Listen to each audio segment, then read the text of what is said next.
Good morning to all of you. Aditya Gurukul के इस digital platform पर मैं ललित आदित्य राव आपका स्वागत करता हूँ। और आज जो आप जानने वाले हैं वो स्टैटिक जीके की 8वीं क्लास रहेगी। और 8वीं क्लास में हम जानेंगे भारत के संसद भवन के बारे में। अब जो संसद भवन है वो दो हो गए हैं, एक पुराना संसद भवन है और एक नया संसद भवन है।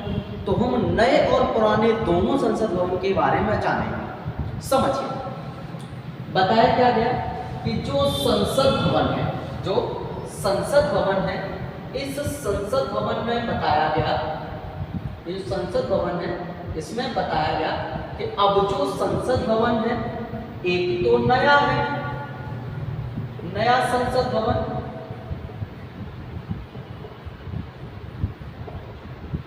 एक तो नया संसद भवन है जिसका जो आकार है, जिसका जो आकार है वो कैसा है, त्रिभुजाकार है। जिसका जो आकार है वो कैसा है, त्रिभुजाकार है। और एक जो संसद भवन है जो पुराना है, पुराना संसद भवन है, ये जो पुराना संसद भवन है इसका जो आकार है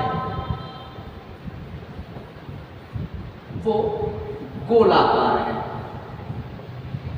इसका जो आकार है वो गोलाकार है या वृत्ताकार है। तो जानिएगा, तो पहले हम जानेंगे इस पुराने संसद भवन को। तो पहले जानेंगे पुराने वाले संसद भवन को। तो पुराने वाले संसद भवन को क्या कहा जाता है? तो पुराने वाले संसद भवन को कहा जाता है लोकतंत्र की आत्मा। इसको क्या कहते हैं? तो इसको कहते हैं लोकतंत्र,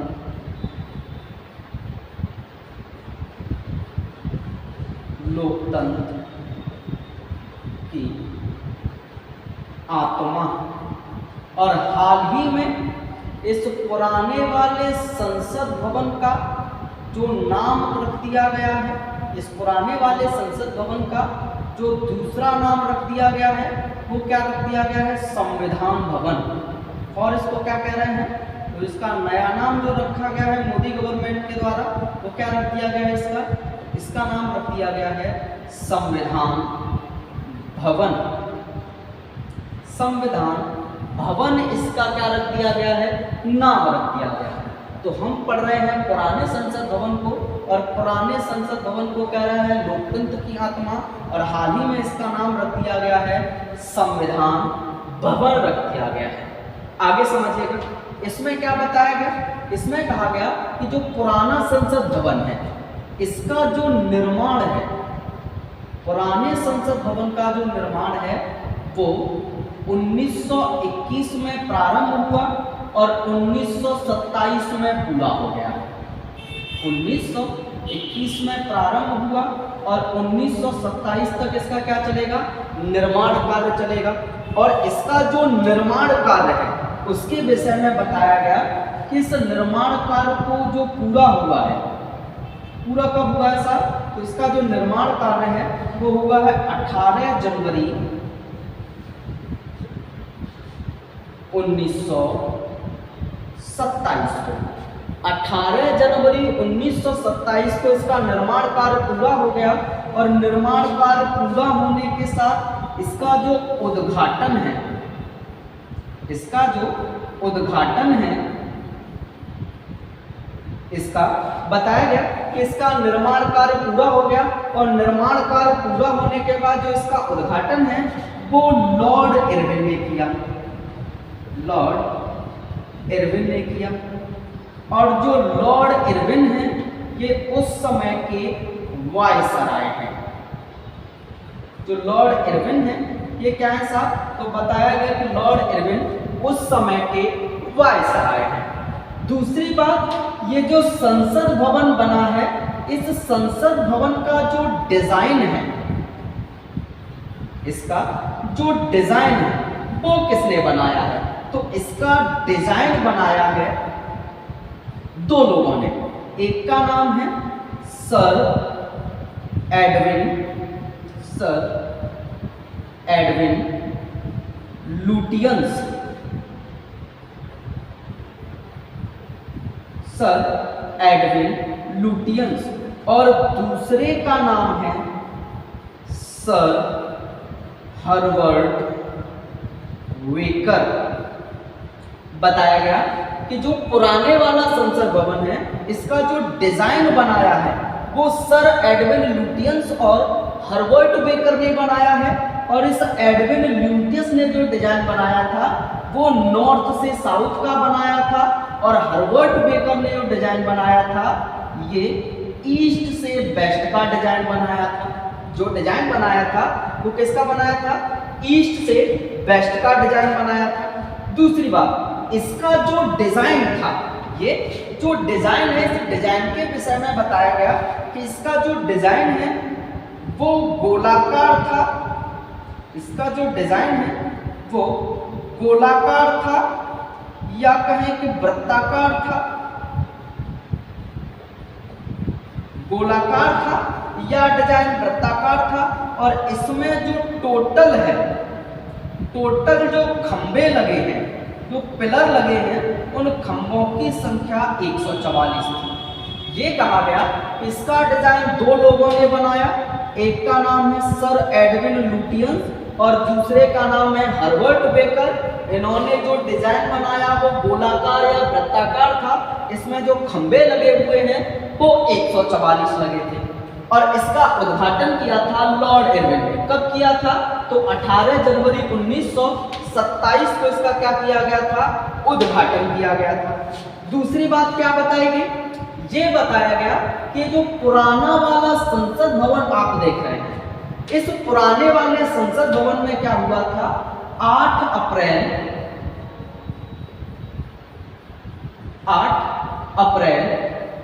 1929 को 8 अप्रैल 1929 को HSRA 8 अप्रैल 1929 को किसने साहब?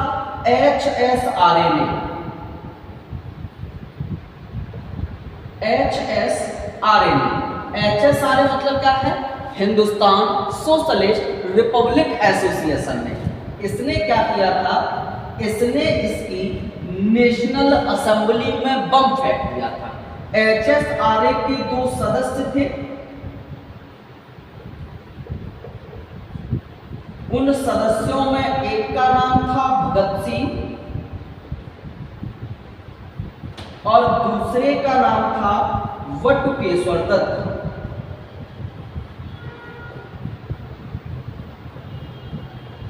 भगत सिंह और बटुकेश्वर दत्त ने क्या किया था? इस 18 अप्रैल 1929 को इस पुराने वाले संसद भवन के सेंट्रल लेजिस्लेटिव असेंबली में बम फेंक दिया था। इन दोनों ने क्या किया था? तो इन दोनों ने ये किया था साहब, इन दोनों ने क्या किया था? इन दोनों ने सेंट्रल लेजिस्लेटिव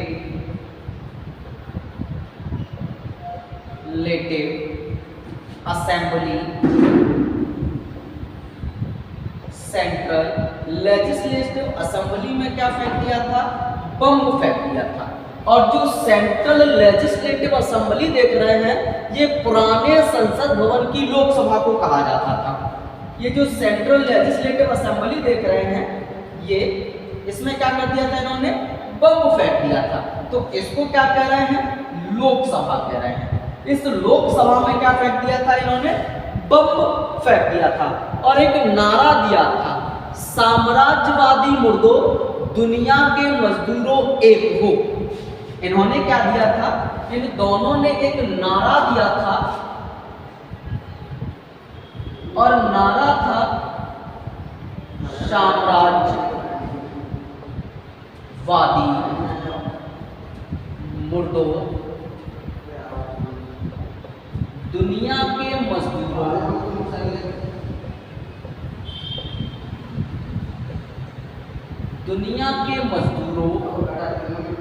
एक हो। इसमें ये नारा दिया था कि साम्राज्यवादी मुर्दों दुनिया के मजदूरों एक हो। ये नारा किसने दिया था? तो ये नारा दिया था भगत सिंह और बटुकेश्वर दत्त ने। यहां तक आपको कोई समस्या नहीं, आप स्क्रीनशॉट लेंगे और आगे देखेंगे।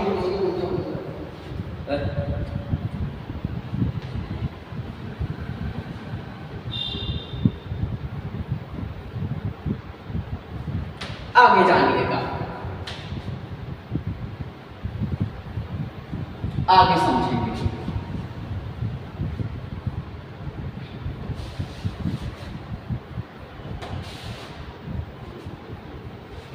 आगे क्या बताया गया?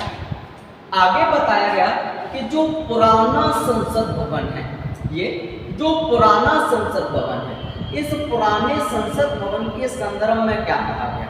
ये कहा गया कि जब सेकेंड वर्ल्ड वॉर हो रहा था, जब क्या हो रहा था? सेकेंड वर्ल्ड वॉर हो रहा था। कब हो रहा था साहब? 1939 से लेकर 1945 तक क्या चल रहा था साहब? सेकेंड वर्ल्ड वॉर चल रहा था। और सेकेंड वर्ल्ड वॉर के समय क्या बताया गया है साहब? जो सेकेंड वर्ल्ड वॉर चल रहा था, तो इस सेकेंड वर्ल्ड वॉर के बाद क्या हुआ? इस पुराने संसद भवन में, पुराने सेकेंड वर्ल्ड वॉर के बाद पुराने संसद भवन में, संसद भवन के केंद्रीय कक्ष में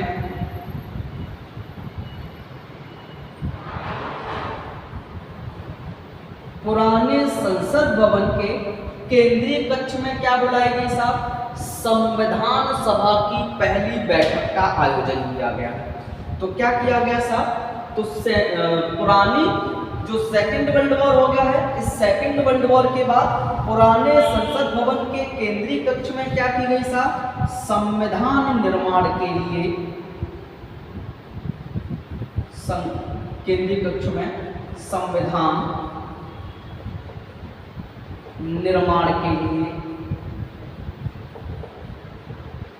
बैठक आयोजित की गई, बैठक आयोजित की गई। तो ये कहा गया कि जो पुराने संसद भवन है सेकेंड वर्ल्ड वॉर के बाद, इसमें क्या किया जाएगा? संविधान के लिए बैठकें आयोजित की जाएंगी। और दूसरी बात ये बताया कि इसमें जो पहली बैठक है, पहली जो बैठक है वो कब आयोजित की गई? तो आप बताएंगे। पहली बैठक आयोजित की गई थी 9 दिसंबर 1945 को। पहली बैठक कब आयोजित की गई थी साहब? तो आप बताएंगे।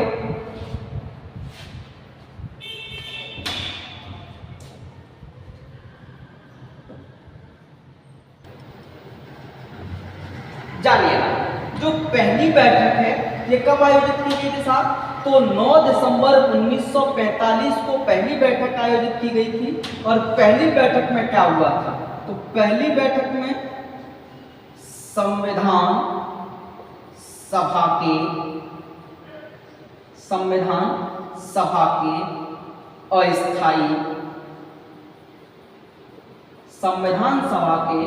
अस्थायी अध्यक्ष, इनका क्या हो गया था?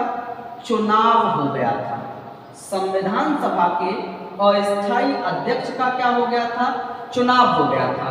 और संविधान सभा के जो अस्थायी अध्यक्ष हैं वो उस समय के सबसे बुजुर्ग व्यक्ति को बनाए गए और उनका नाम था डॉक्टर सच्चिदानंद सिन्हा।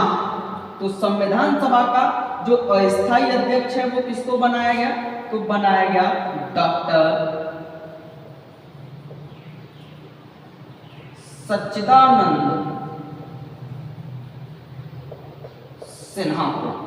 संविधान सभा का जो अस्थायी अध्यक्ष है वो किसे बनाया गया?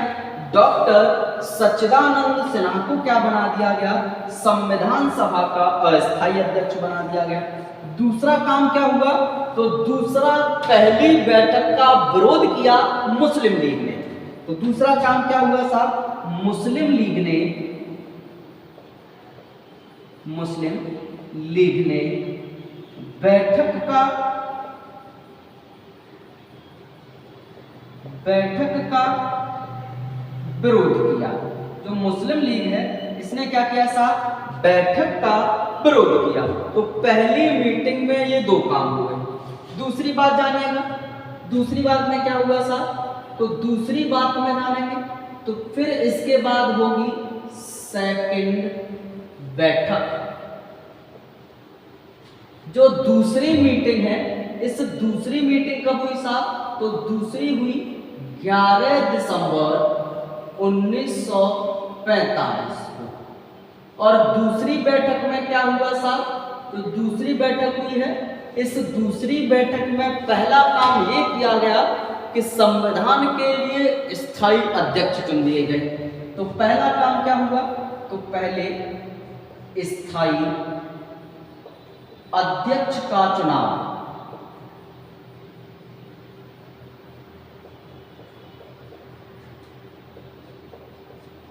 स्थायी अध्यक्ष का क्या कर दिया गया, चुनाव कर दिया गया। और स्थायी अध्यक्ष कौन चुने गए साहब, डॉक्टर राजेंद्र प्रसाद चुने गए। डॉक्टर राजेंद्र प्रसाद चुने गए। दूसरी बात सुनिएगा, दूसरे कौन बनाए गए, दूसरे संवैधानिक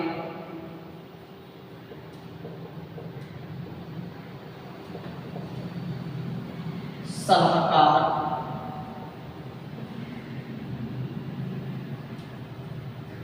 संवैधानिक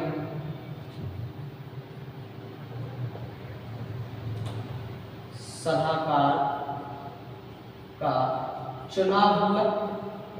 और संवैधानिक सलाहकार किसको चुना गया साहब, तो संवैधानिक सलाहकार चुना गया V.N. राव को। संवैधानिक सलाहकार किसको चुना गया, तो V.N. राव को क्या चुन दिया गया साहब, संवैधानिक सलाहकार चुना गया। संवैधानिक सभा का उपाध्यक्ष किन्हें चुना गया, संविधान सभा का उपाध्यक्ष किसे चुना गया, तो चुना गया H.C. मुखर्जी को। किसे चुना गया साहब, H.C. मुखर्जी को संवैधानिक सभा का उपाध्यक्ष चुन लिया गया। यहां तक स्क्रीनशॉट लेंगे और आगे समझेंगे।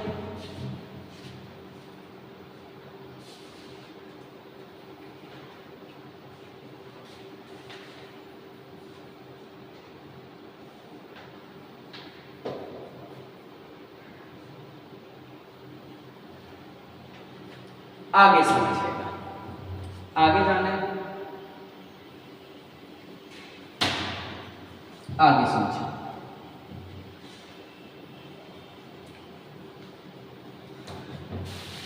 जानिए आगे क्या बताया गया, आगे होगी संविधान की तीसरी बैठक। आगे क्या हुई साहब, थर्ड बैठक। और जो तीसरी बैठक है वो कब हुई साहब, तो 13 दिसंबर 1945 को। कौन सी बैठक हो जाएगी साहब, तो इस डेट में हो जाएगी तीसरी बैठक हो जाएगी। इस वाली डेट में कौन सी बैठक हो जाएगी साहब, तो आप बताएंगे तीसरी बैठक हो जाएगी। और तीसरी बैठक में क्या हुआ साहब, तो तीसरी बैठक में कई सारे काम हुए। तीसरी बैठक में क्या होगा, तो आप बताएंगे कि जो तीसरी बैठक है इसमें कई सारे काम हुए। जैसे पहला काम होगा, पहला काम क्या होगा साहब, तो पहला होगा संविधान सभा समिति। संविधान सभा समिति।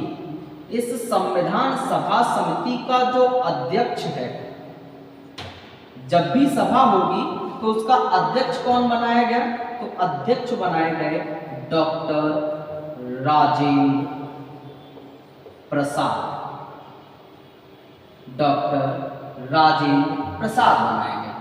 दूसरा काम क्या हुआ, संवैधानिक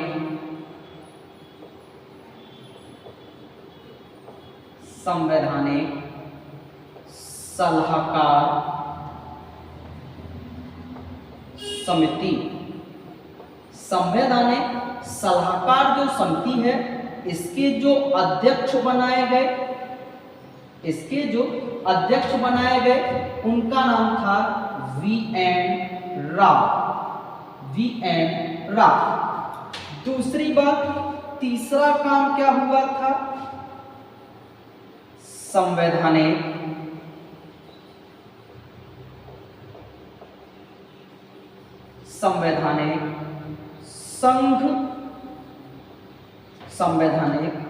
संघ समिति। इसके जो अध्यक्ष बनाए गए वो कौन बनाए गए साहब? तो इसके जो अध्यक्ष हैं वो बनाए गए पंडित जवाहरलाल नेहरू। दूसरा काम क्या होगा साहब? तो चौथी बात है वो क्या हुई साहब? तो चौथा काम, प्रांतीय संचालन समिति के अध्यक्ष बनाए गए सरदार वल्लभ भाई पटेल।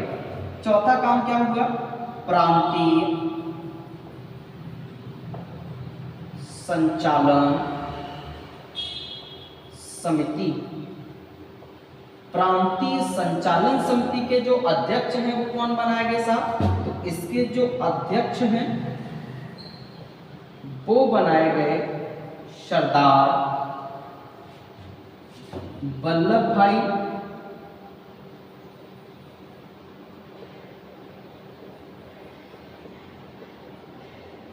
पटेल। कौन बनाए गए साहब? सरदार वल्लभ भाई पटेल। दूसरा, पांचवा कार्य क्या किया गया?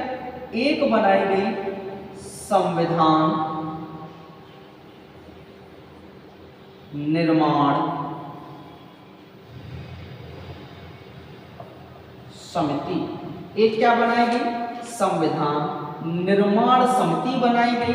और इसी का जो दूसरा नाम है वो है प्रारूप समिति।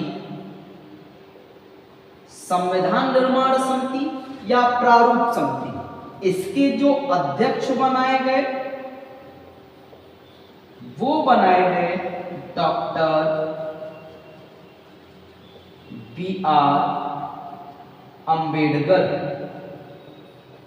Doctor B R. अंबेडकर को क्या बना दिया गया? इसका अध्यक्ष बना दिया गया।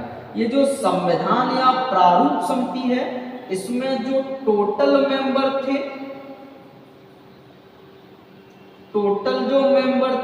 वो कितने थे साहब? 7 थे।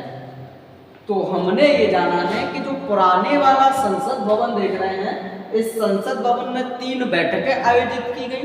पहली 9 दिसंबर 1945, दूसरी 11 दिसंबर 1945, तीसरी 13 दिसंबर 1945 और तीसरी बैठक में हमने ये जाना है कि इसमें पहला जो काम हुआ है वो है संविधान सभा की एक समिति बनाई गई। उसके अध्यक्ष कौन बनाए गए साहब? डॉक्टर राजेंद्र प्रसाद। संवैधानिक सलाहकार समिति के बी.एन. राव। संवैधानिक संघ निर्माण समिति के अध्यक्ष कौन बना दिए गए साहब? पंडित जवाहरलाल नेहरू। संचालन समिति प्रांतीय के अध्यक्ष कौन बना दिए गए? सरदार पटेल। संविधान निर्माण समिति या प्रारूप समिति के अध्यक्ष कौन बना दिए गए? तो डॉक्टर बी.आर. अंबेडकर को क्या बना दिया गया? इस प्रारूप समिति का अध्यक्ष बना दिया गया। और टोटल मेंबरों की संख्या कितनी होगी साहब? तो इस प्रारूप समिति में जो टोटल सदस्य हैं वो कितने थे साहब? तो बताया गया कि इसमें सदस्य थे टोटल मार्कर 7। आगे हमें क्या पता है कि इस प्रारूप समिति ने क्या कर दिया है? ये जो डॉक्टर अंबेडकर की समिति है, इसने क्या कर दिया है? तो इसने एक काम कर दिया, 2 वर्ष 11 माह और 18 दिन, 2 वर्ष 11 माह और 18 दिन में क्या कर दिया था? इसने इतने समय में 2 वर्ष 11 माह 18 दिन में क्या कर दिया था? संविधान का निर्माण कर दिया था। संविधान का निर्माण कर दिया था। इस समिति की जो तीसरी बैठक हुई थी इसने क्या कर दिया था, संविधान का निर्माण कर दिया था। और जो संविधान का निर्माण है वो कब कर पाए थे साहब, तो ये संविधान का निर्माण बता रहे हैं कि इन्होंने संविधान का निर्माण कब शुरू किया था, तो संविधान का निर्माण शुरू हुआ था 26 नवंबर 1949 को। 1949 को क्या कर दिया था, संविधान का निर्माण कर दिया था। पहली समिति 45, 46, 47, 48 और 11 माह मतलब 49। ये कह रहा है कि इतने समय में इन्होंने इस डेट में क्या कर दिया था, संविधान का निर्माण कर दिया था। इसके बाद 2 महीने का समय दिया गया। इसके बाद कितने माह, 2 माह के लिए। इस 26 नवंबर को ही हमने क्या मनाया साहब, तो 26 नवंबर को मनाते हैं हम विधि दिवस। विधि दिवस 26 दिसंबर को क्या मनाते हैं साहब, तो आपने बताया कि 26 दिसंबर को हम लॉ डे मनाते हैं। इसके 2 महीने बाद नवंबर दिसंबर के बाद जनवरी, तो 26 जनवरी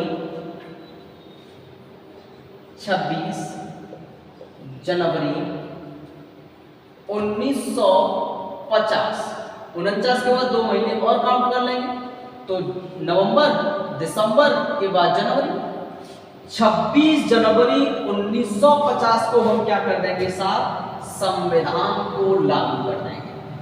तो 26 जनवरी को हमने क्या कर दिया साहब, तो 26 जनवरी 1950 को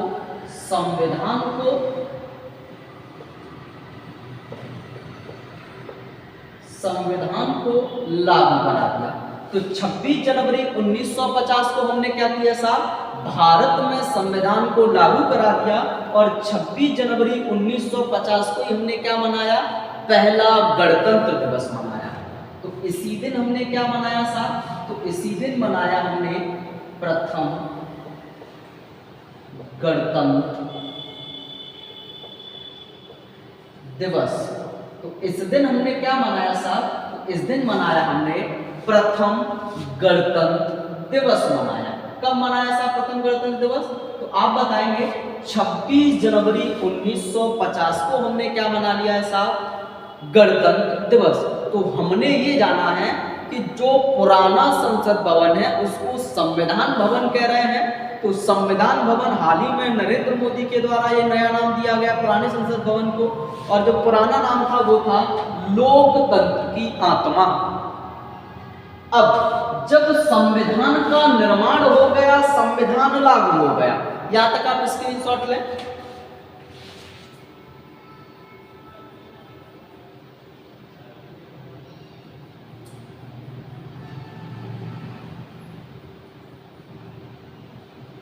स्क्रीनशॉट लीजिएगा। आगे जाने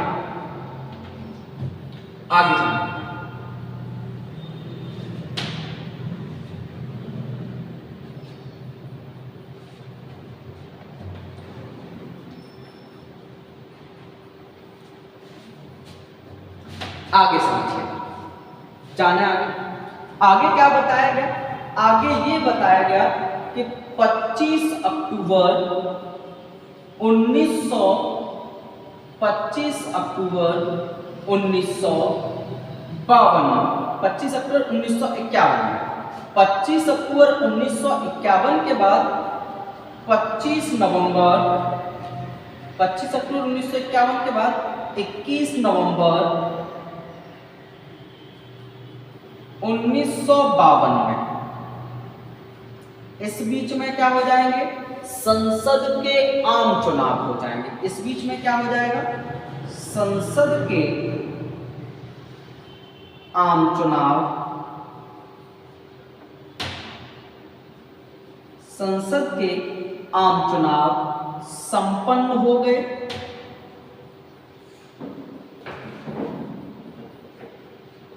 संसद के आम चुनाव संपन्न हो गए।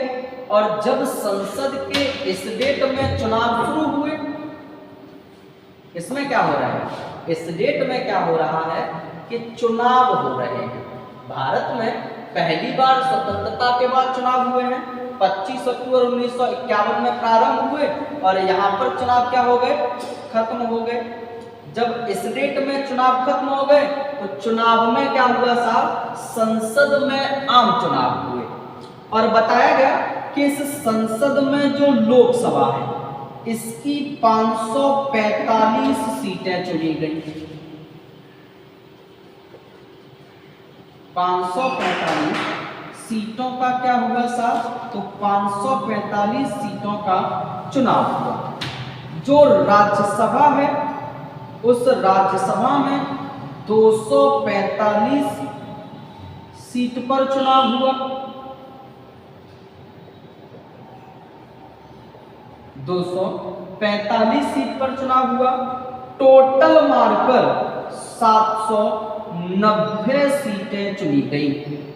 टोटल किया जाए तो टोटल करने के बाद 790 सीटों पर क्या हुआ, चुनाव हुआ। और जब 790 सीटों का चुनाव होगा तो 790 मेंबर्स की, जो 790 मेंबर्स हैं इनकी जो पहली बैठक है, इनकी जो पहली बैठक है, पहली बैठक का अनुसार तो पुराने संसद भवन,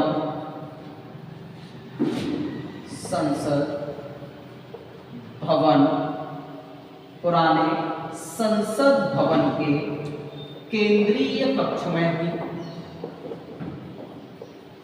पुराने संसद भवन के केंद्रीय कक्ष में क्या होगी साहब, इन सबकी बैठक होगी। कितने लोगों की साहब, 790 लोगों का चुनाव हो गया है और इनकी जो पहली बैठक है वो इस केंद्रीय संसद भवन के हॉल में हो गई है।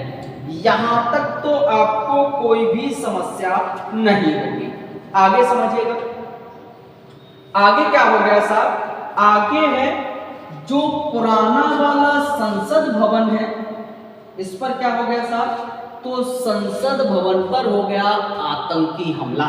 तो दूसरा क्या समझना है, भारतीय संसद भवन पर, भारतीय संसद भवन पर आतंकी हमला। और जो आतंकी हमला हुआ है ये कहां होगा, तो संसद भवन आपको पता है दिल्ली में है। तो आतंकी हमला कहां हुआ साहब, तो आप बताएंगे कि दिल्ली में हुआ। दूसरी बात समझिएगा, इसमें बताया क्या गया कि जो संसद भवन है इस पर जो हमला हुआ है वो 13 दिसंबर 2001 में हुआ। 13 दिसंबर सन 2001 में क्या हुआ है, इस संसद भवन पर हमला हुआ है और इसकी जो जिम्मेदारी है वो आतंकी संगठनों ने ली। इसकी जो जिम्मेदारी है वो आतंकी संगठनों ने ली। कौन कौन से आतंकी संगठनों ने ली, तो दो ने ली। एक का नाम था लश्कर ए तैयबा और दूसरे का नाम था, दूसरा जो आतंकी संगठन था उसका नाम था जैश ए मोहम्मद। जैश ए मोहम्मद। ये बताया गया कि जब संसद भवन में आम चुनाव हो गए तो इसके बाद 13 दिसंबर सन 2001 को इस पुराने वाले संसद भवन पर आतंकी हमला हुआ और आतंकी हमला इस डेट में हुआ और इस हमले की संगठन, जो हमले की जिम्मेदारी है वो दो आतंकी संगठनों ने ली। एक का नाम था लश्कर ए तैयबा और दूसरे का नाम था जैश ए मोहम्मद। इसमें क्या हुआ, तो इसमें समझिएगा, इसमें बताया गया कि इस आतंकी हमले में टोटल मारकर 9 लोग मरे। इस आतंकी हमले में टोटल मारकर कितने लोग मरे साहब, तो टोटल मारकर 9 लोग मरे। इसमें बताया गया साहब कि टोटल मारकर जो 9 लोग मरे हैं, इस 9 में से बताया गया कि 6 पुलिस वाले थे, 6 पुलिसकर्मी शहीद हुए थे और 2 माली शहीद हुए थे। इसी संसद भवन में काम करते थे, संसद के कर्मचारी कह लेते हैं। 2 कौन हुए थे? संसद के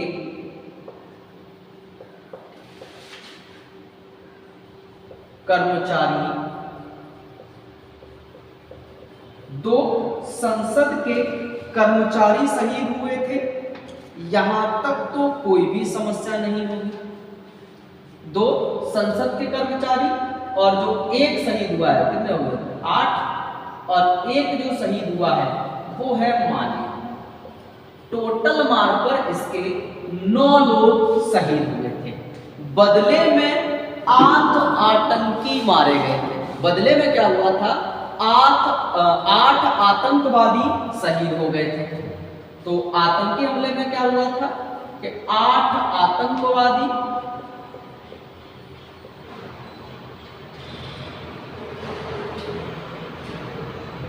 क्या हो गए थे? शहीद हो गए थे। भारत के 9 लोग मरे थे, जिनमें से 6 पुलिसकर्मी थे, 2 संसद के कर्मचारी थे और 1 माली था। इसके विरोध में भारतीय जवानों ने 8 आतंकवादियों को ढेर कर दिया था। यहां तक आप स्क्रीनशॉट लेंगे।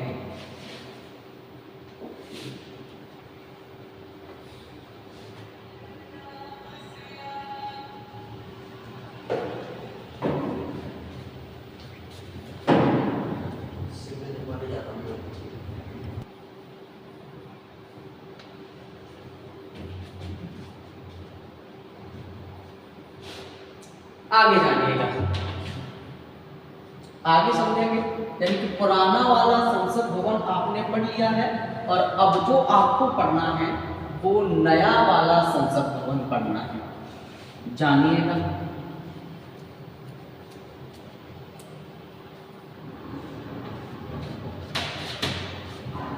समझिएगा।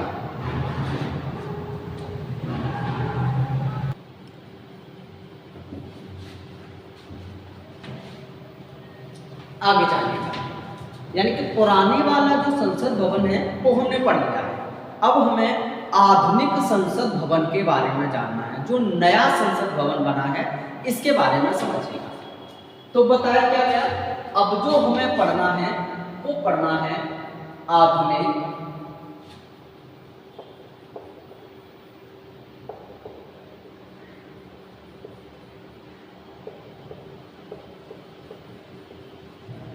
संसद भवन। आधुनिक संसद भवन हमको पढ़ना है। समझिएगा। जो आधुनिक संसद भवन है ये कब बनकर तैयार हुआ साहब? तो आप बताएंगे कि आधुनिक संसद भवन 2023 में बनकर तैयार हुआ है। इसको समझें। इसमें क्या बताया गया?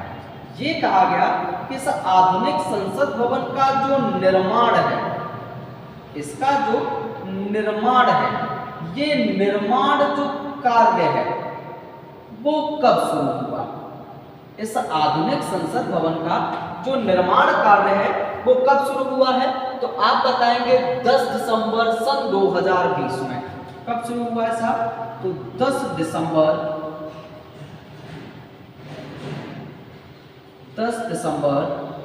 2020 में इसका क्या हो गया है? निर्माण कार्य शुरू हो गया। दूसरी बात, ये जो निर्माण कार्य है इसकी जो आधारशिला है, इसकी जो आधारशिला है वो कब रखी गई है?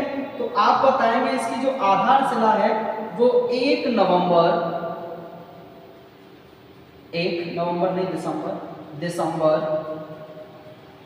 सन 2020 को रखी गई। दूसरा काम क्या किया गया? इसका जो निर्माण कार्य पूरा है, निर्माण कार्य पूरा, और इसका जो उद्घाटन है निर्माण कार्य पूरा और जो इसका उद्घाटन है वो 28 मई सन 2023, 28 मई सन 2023 को क्या हो गया, इसका निर्माण कार्य पूरा हो गया है। और इस निर्माण कार्य का जो उद्घाटन या आधारशिला है, जो उद्घाटन या आधारशिला है, ये दोनों ही किए काम थे नरेंद्र मोदी ने। नरेंद्र मोदी उद्घाटन और आधारशिला किसने रखी थी, तो आप बताएंगे नरेंद्र मोदी ने रखी थी। दूसरी बात, ये जो आधुनिक संसद भवन है ये किस परियोजना के तहत बनाया गया है, ये किस प्रोजेक्ट के तहत बना, तो उस प्रोजेक्ट का नाम था सेंट्रल विस्टा प्रोजेक्ट। उस प्रोजेक्ट का नाम था central Vista project. Central Vista project के तहत क्या बना है, ये संसद भवन बना है। दूसरी बात, इस आधुनिक संसद भवन का जो डिजाइन है, डिजाइन या कहें कि इसका जो वास्तुकार है, इसका जो डिजाइन है या इसका जो वास्तुकार है वो कौन बनाया गया ऐसा, तो इसका डिजाइन या वास्तुकार है विमल पटेल। विमल पटेल, इसका जो डिजाइन या इसका जो वास्तुकार है वो कौन है, विमल पटेल। और विमल पटेल कहां के हैं, तो अहमदाबाद के हैं।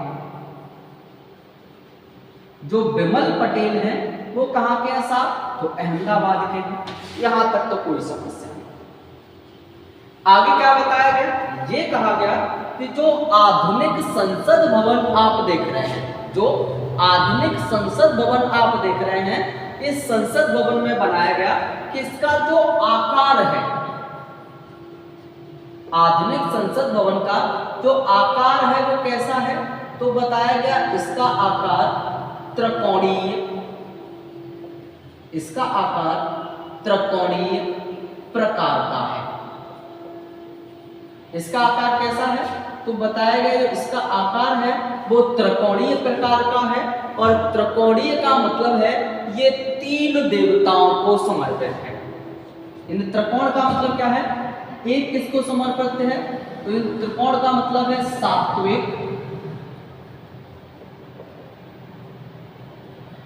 तामसी,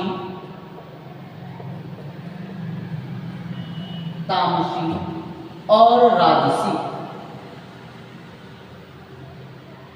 सात्विक, तामसी और राजसी।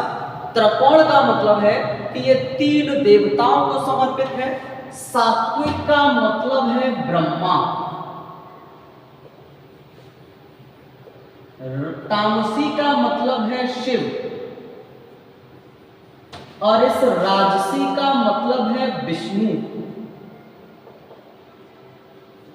तो ये बताया गया कि ये जो संसद भवन है इसका आकार त्रिकोणीय क्यों है, तो त्रिकोणीय इसलिए है कि ये 3 देवताओं को समर्पित है, सात्विक, तामसी और राजसी। सात्विक जो गुण है वो ब्रह्मा का है, तामसी जो गुण है वो महेश का है, और जो राजसी गुण है वो विष्णु का है। इसके आगे समझिएगा, आगे बताया गया कि ये जो संसद भवन है, ये जो संसद भवन है, इसमें बताया गया कि इसमें जो दरवाजे हैं, इसमें बताया गया कि आधुनिक संसद भवन में, आधुनिक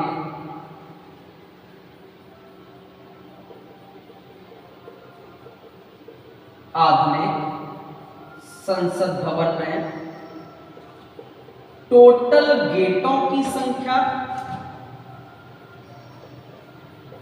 टोटल गेट की संख्या कितनी है साहब, 6 है। ये बताया गया कि जो आधुनिक संसद भवन बना हुआ है इसमें जो टोटल गेटों की संख्या है ये कितनी है, 6 है। और 6 गेट 6 ऋतुओं को प्रदर्शित करते हैं। जो 6 गेट हैं ये 6 गेट किसको प्रदर्शित कर रहे हैं, तो 6 गेट ऋतुओं को प्रदर्शित करते हैं। ऋतु मतलब क्या होता है, मौसम। किसको प्रदर्शित कर रहे हैं साहब, तो 6 मौसम के आगमन, 6 जो मौसम के आगमन होते हैं उन मौसम के आगमनों को प्रदर्शित कर रहे हैं साहब क्या, तो आप बताएंगे टोटल मार्कर 6 गेट। यहां तक कोई समस्या नहीं। दूसरी बात बताई गई, ये कहा गया कि लेकिन मुख्य गेटों की संख्या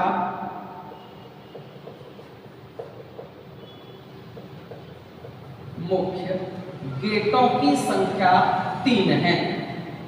ये कहा गया कि लेकिन जो मुख्य गेट हैं इनकी संख्या टोटल मार्कर कितनी है, 3 है।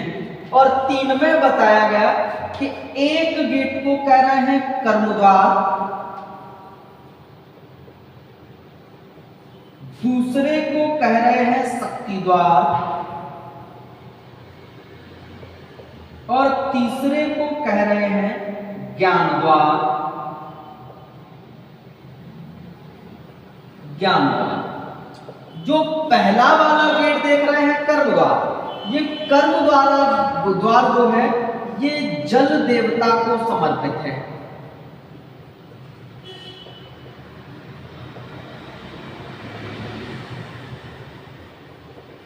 ये जल देवता को क्या है, समर्पित है, पहला वाला गेट। और इस पहले वाले गेट पर इस पर मकर यानी कि मकर और हंस के चित्र बने हैं। मकर और हंस के क्या बन रखे हैं, इसमें चित्र बन रखे हैं। दूसरा है शक्ति द्वार, और जो शक्ति द्वार है ये बताया गया कि ये थल देवता को समर्पित है। थल देवता को समर्पित है। और इस द्वार पर जो चित्र बने हुए हैं वो हाथी और घोड़े के चित्र बने हैं। इस पर हाथी, एक साइड हाथी और दूसरी साइड घोड़े के चित्र बने हैं, अश्व के चित्र बने हैं। तीसरा है ज्ञान द्वार, और जो ज्ञान द्वार है ये नव देवता को समर्पित है।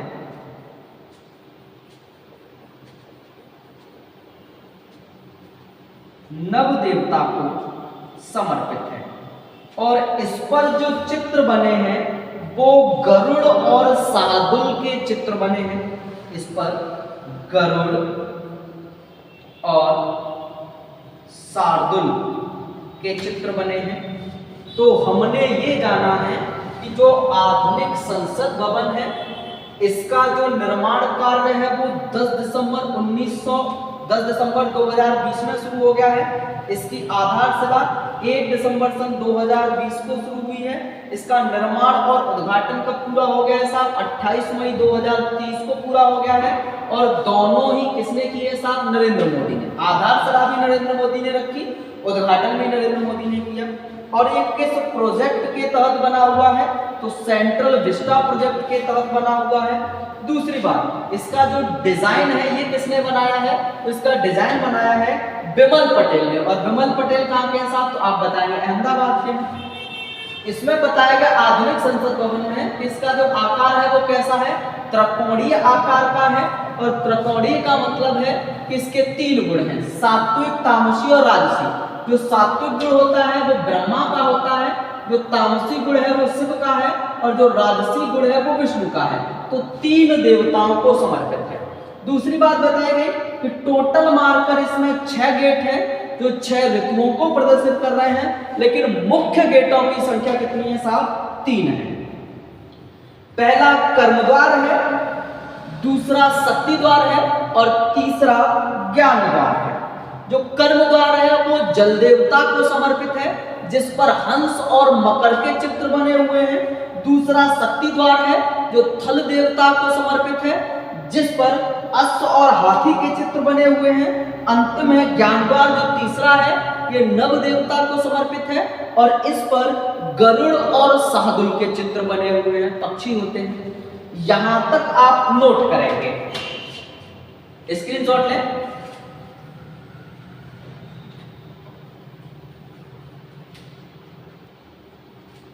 आगे जानिएगा, आगे समझें।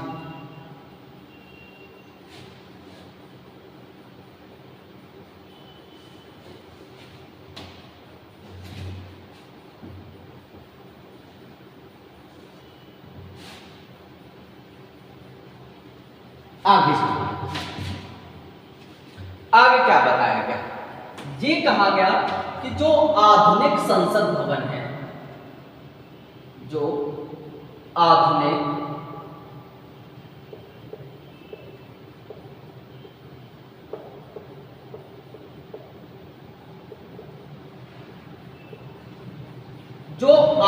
संसद भवन है, इसमें क्या कहा गया? ये कहा गया कि इसका जो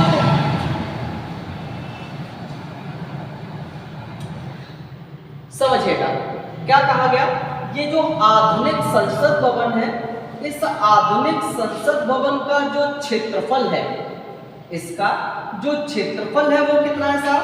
तो इसका क्षेत्रफल बताया गया कि इसका क्षेत्रफल 65,000 मीटर स्क्वायर है। इसका जो क्षेत्रफल है वो कितना है साहब? 65,000 मीटर स्क्वायर है। और जो आधुनिक संसद भवन है ये 4 मंजिला इमारत है, 4 मंजिला इमारत है।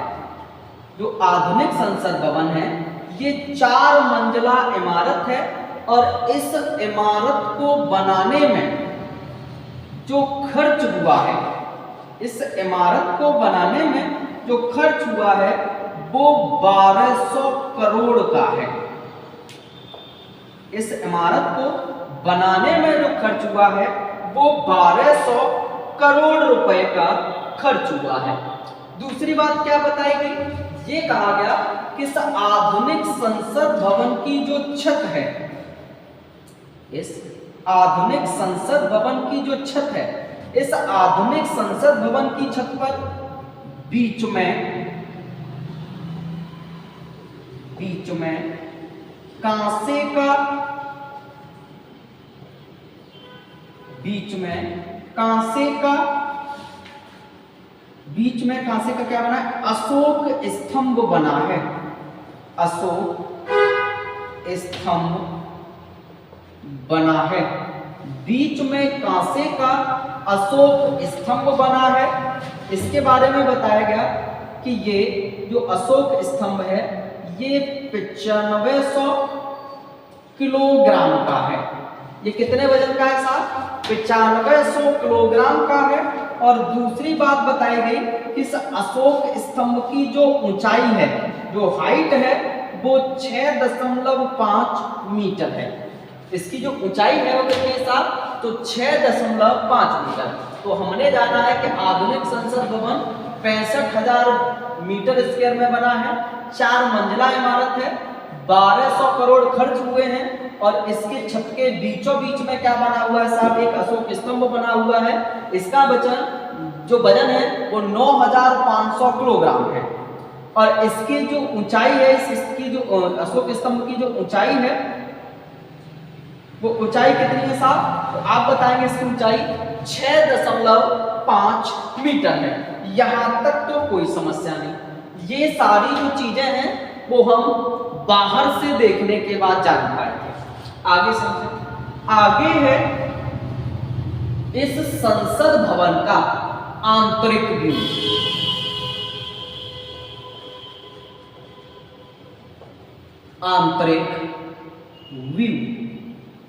आंतरिक व्यू को जानने का।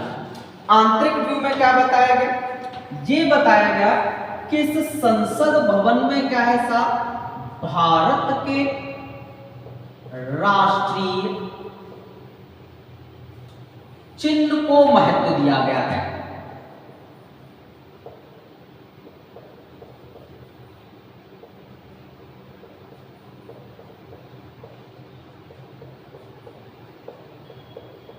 इसमें क्या किया गया है कि जो भारत के राष्ट्रीय चिन्ह हैं इनको क्या किया गया है, महत्व दिया गया है। जैसे मोर, कमल, जैसे मोर है, कमल है और बरगद का पेड़ है। ये क्या ऐसा बरगद का पेड़, तो बताया गया ये राष्ट्रीय वृक्ष है। दूसरी बात कि कमल क्या ऐसा, तो ये राष्ट्रीय पुष्प है। जो मोर है ये क्या ऐसा, तो राष्ट्रीय पशु है। तो इनको क्या दिया गया है, महत्वपूर्ण स्थान दिया गया है कि यानी कि जो अंदर का व्यू होगा तो उसमें डिजाइन्स होंगे वो पशु यानी कि जो क्या कहेंगे, इसको पशु नहीं कहेंगे, इसको कहेंगे पक्षी। आगे क्या बताया गया कि जो मोर है उसकी डिजाइन की क्या होगी, अंदर के जो कमरे होंगे या हॉल्स होंगे उनकी संरचनाएं होंगी, कुछ कमल के समान होंगी, कुछ बरगद के समान होंगी। यहां तक आपको कोई भी समस्या नहीं होनी चाहिए। आगे क्या बताया गया, ये कहा गया कि इस संसद भवन में हमने आगे क्या देखा है कि इसमें ये देखा कि टोटल मार्कर 92 कमरे हैं। टोटल मार्कर कितने कमरे हैं साहब, 92 कमरे हैं। और दूसरी बात हमने क्या जानी है, दूसरी बात हमने ये जानी है कि जो लोकसभा है इसमें लोकसभा की 888 सीटें हैं। लोकसभा की कितनी सीटें हैं, तो हमने ये जाना है इसमें लोकसभा की जो सीटें हैं वो 888 सीटें हैं। और जो लोकसभा है इसका जो डिजाइन है, लोकसभा का बताया गया इसका जो डिजाइन है, इसमें जो कुर्सियां लगी हैं इसका जो डिजाइन है वो बताया गया कि इसका जो डिजाइन है वो मोर से प्रेरित है।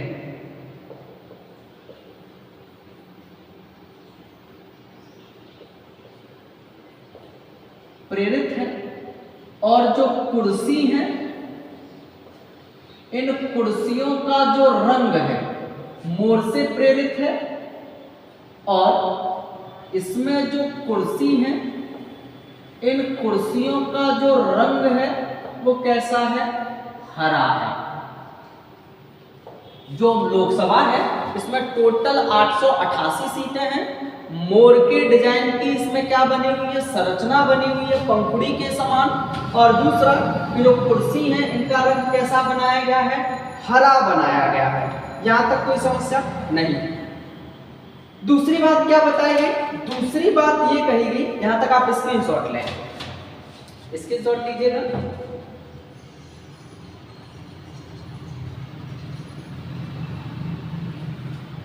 आगे जाना है, आगे समझें।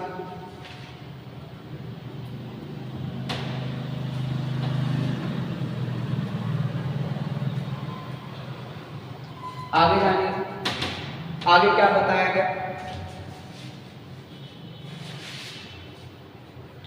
आगे समझें।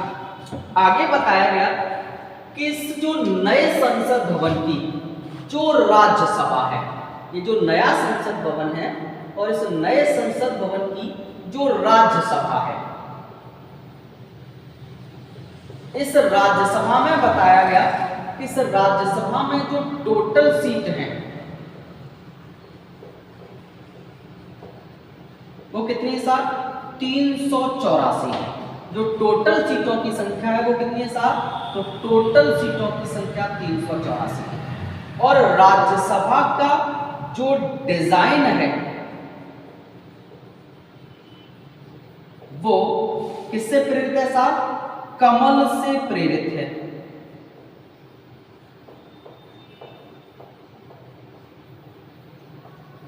कमल से प्रेरित है। और जो राज्यसभा की कुर्सी हैं,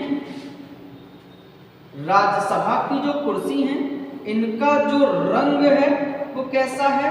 लाल है। यहां तक कोई समस्या नहीं। दूसरी बात बताई गई कि लोकसभा आपने जाने दी, राज्यसभा के बाद बताया गया कि जो संयुक्त बैठक है, जो संयुक्त बैठक कक्ष है, इस संयुक्त बैठक कक्ष में बताया गया कि इसकी जो संयुक्त बैठक बुलाते हैं, जो संयुक्त बैठक बुलाएगा वो अनुच्छेद नंबर 108 के तहत बुलाई गई। और संयुक्त बैठक को जो बुलाने का अधिकार है,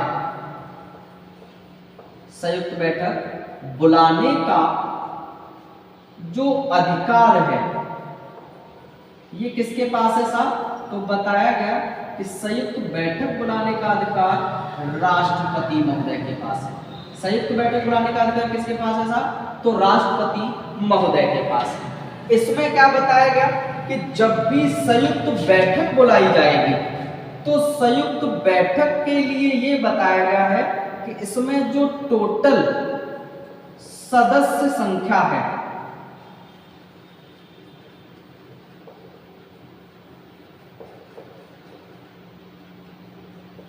वो 1280 मेंबर की है। यानी कि इसमें यह कहा गया कि जो संयुक्त बैठक हो सकती है उसमें जो सीटें लगे होंगी वो दोनों सदन, लोकसभा और राज्यसभा को पास पास बैठाया जाता है, तो उनकी संख्या 1280 मेंबर्स के बैठने की है। दूसरी बात बताई गई, ये कहा गया कि जो संसद भवन है, संसद भवन है, इस संसद भवन की जो छत है, छतों पर, संसद भवन की छत है, इन छतों पर जो पेंटिंग हो रही है, जो पेंटिंग हो रही है वो फ्रेस्को विधि की है। छतों पर जो पेंटिंग हो रही है वो किस विधि की हो रही है साहब? फ्रेस्को विधि की हो रही है। यानी कि फ्रेस्को विधि का मतलब क्या है कि जो अजंता की गुफाओं में चित्र बने हैं उनके यहां पर चित्र बनाए जाएंगे। इस पर क्या बने होंगे? अजंता की गुफा विधि। जो अजंता की गुफा विधि है वो किस पेंटिंग बनी हुई है? तो फ्रेस्को विधि की पेंटिंग बनी हुई है। यहां तक तो आपको कोई भी समस्या नहीं होनी चाहिए। दूसरी बात क्या बताई गई? दूसरी बात ये कही गई, दूसरी बात ये कही गई कि जो संसद भवन आप देख रहे हैं, जो संसद भवन आप देख रहे हैं, इस संसद भवन के लिए जो लकड़ी है, जो फर्नीचर है, वो कहां से मंगाया गया है? तो वो फर्नीचर मंगाया गया है नागपुर से। क्या बताया गया? ये बताया गया कि जो फर्नीचर की लकड़ी है वो किसकी है साहब? सागौन की है। और वो सागौन कहां से मंगाया गया है साहब? तो आप बताएंगे नागपुर से मंगाया गया है। और नागपुर कहां है साहब? तो महाराष्ट्र में है। दूसरा बताया गया कि फर्श पर बिछने वाली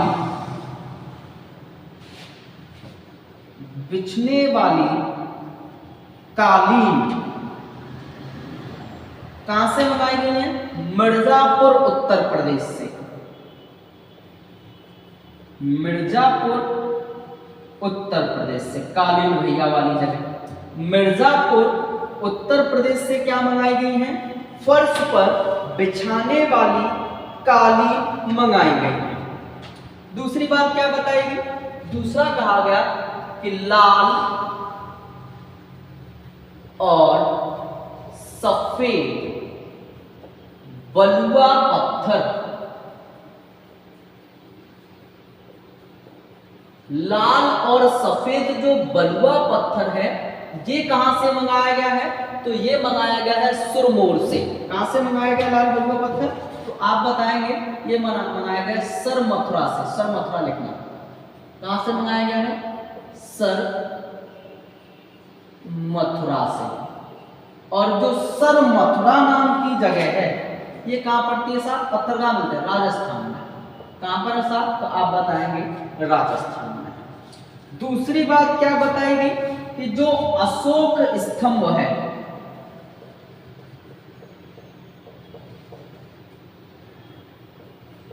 जो अशोक स्तंभ है, इस अशोक स्तंभ को कहां पर बनाया गया है साहब?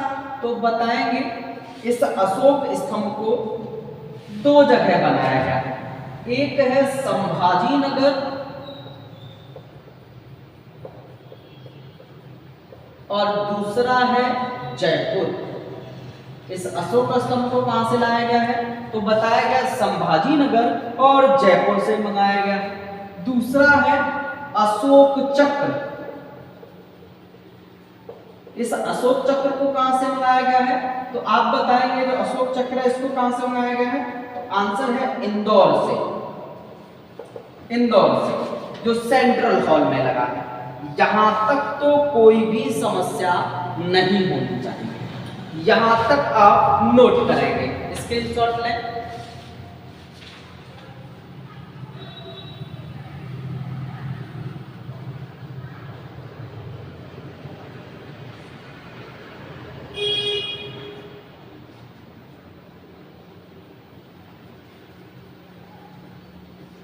आगे जानिएगा,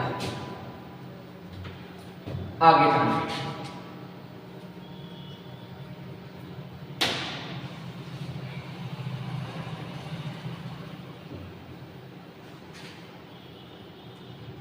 समझिएगा, ये बताया गया कि अगर हम ये देखें कि जो लोकसभा है,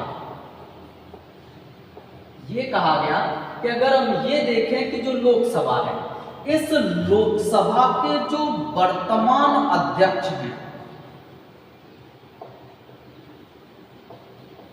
उनका नाम क्या है? तो उनका नाम है ओम बिड़ला। वर्तमान अध्यक्ष का नाम क्या है? ओम बिड़ला। इस लोकसभा में जो सरकार पक्ष है, सरकार पक्ष है, इस सरकार पक्ष के जो नेता हैं वो कौन है? नरेंद्र मोदी। सरकार पक्ष के नेता कौन है साहब? तो आप बताएंगे नरेंद्र मोदी।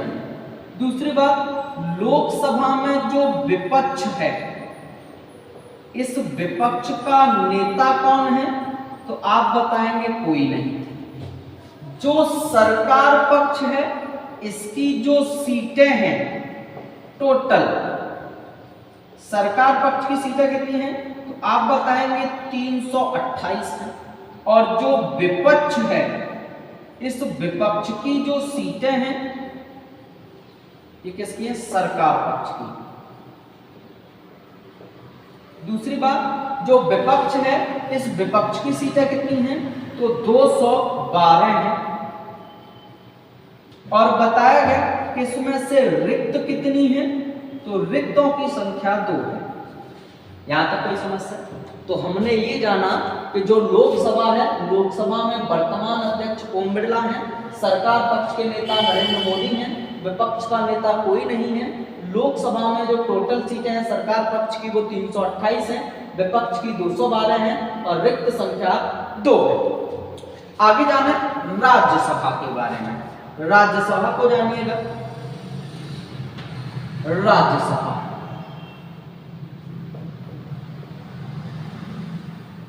राज्यसभा में बताया गया कि इसके जो अध्यक्ष हैं उनका नाम है जगदीप धनखड़।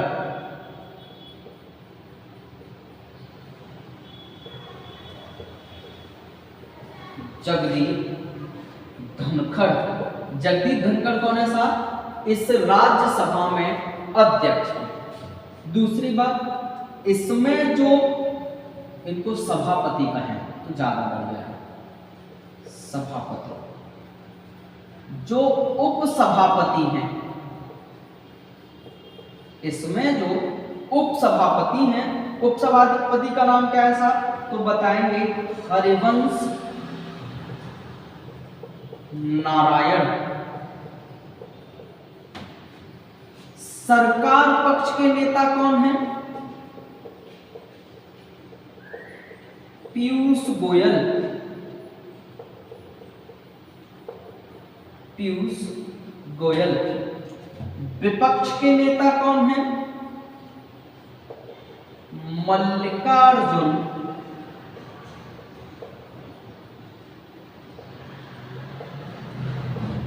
खड़गे। मल्लिकार्जुन खड़गे कौन है? विपक्ष के नेता हैं। दूसरी बात बताएगी कि जो सरकार है, इस सरकार पक्ष की सीटें कितनी हैं? तो सरकार पक्ष की सीटें हैं 110। इसमें विपक्ष की सीटें कितनी हैं? आप बताएंगे 129। रिक्त कितनी पड़ी हुई हैं? तो आप बताएंगे 3। तो आज आपको संसद भवन पढ़ना था। अगर आपने संसद भवन पढ़ लिया है तो आगे आप एक विशेष बात को ध्यान रखेंगे, आप ज्यादा से ज्यादा शेयर करेंगे और ज्यादा से ज्यादा चैनल को सब्सक्राइब करेंगे। Thank you.